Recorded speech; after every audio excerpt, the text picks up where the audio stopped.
নমস্কার বন্ধুরা, আমি শ্যামু চ্যাটার্জি আর আমার টিম এস এন্টারপ্রাইজ। এস এন্টারপ্রাইজের দীর্ঘ যে 20 বছরের জার্নি ছিল, সেই 20 বছরের জার্নির বিভিন্ন অজানা গল্প, অজানা ঘটনা আপনার সামনে আমি উপস্থাপিত করব।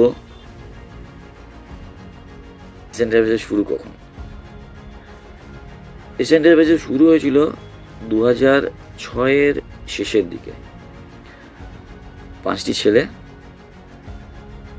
রাজু, পোর্তে, তন্ময়, মুন্না, সজল আর দেবাদেবু ছিল ওর সাথে, আর ছিল সাবির। এই নিয়ে যাত্রাপথ শুরু। টিমের নাম দিল তন্ময়, শ্যামদার সাথে এস এন্টারপ্রাইজ। তো মনের কথা যেটা থাকে সেটা হচ্ছে বেহালায় 50 টুর্নামেন্ট জেতা, আর ধরো প্রায় সবকটাই গ্র্যান্ড স্ল্যাম, যেমন অজয় সঙ্গতি, রাজা টুইস্টার, বিএসকে, তোমার ধরো রূপালী কাপ, ভূমিকম্প এরিয়ান্স, ঠিক আছে, এগুলো যেমন জিতেছি। কিন্তু যদি উইন্টার কাপ, কিন্তু সব থেকে বড় কথা হচ্ছে যদি স্পেশাল কোনো ম্যাচের কথা বলো, সেটা বলবো উইন্টার কাপে প্রি কোয়ার্টার ম্যাচ, যেটা আমাদের প্রিন্সের সাথে বলেছিল। এস এন্টারপ্রাইজ ক্রিকেট ছাড়লো রূপালী কাপ থেকে। তারপর থেকে মোটামুটি ক্রিকেট জগতের থেকে একটু ডিটাচডই আছি, একটু ফ্যামিলি নিয়ে সময় কাটাচ্ছি। তবে এখন তো সোশ্যাল মিডিয়া দুনিয়া, সবই জানতে পারি, সবই দেখতে পাই। তো যে কারণে আমি আমার ক্রিকেট জার্নিটা শেষ করা সেই পরিবারের জন্য। আমার বাবা অসুস্থ দীর্ঘ বেশ কিছু বছর ধরেই, তো সেই সময়টা এখন পরিবারকেই দিচ্ছি।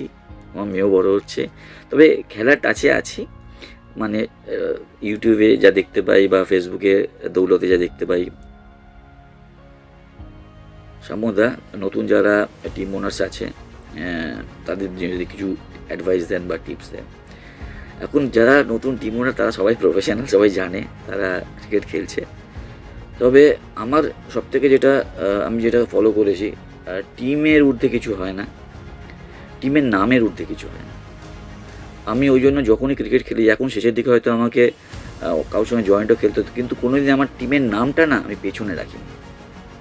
ট্রফি নেবো না, কিছু নেবো না, পয়সা নেবো না কিছু, কিন্তু টিমের নাম যে এস এন্টারপ্রাইজ ব্র্যান্ড, এটা কোনো দিন আমার পিছনে যায়নি।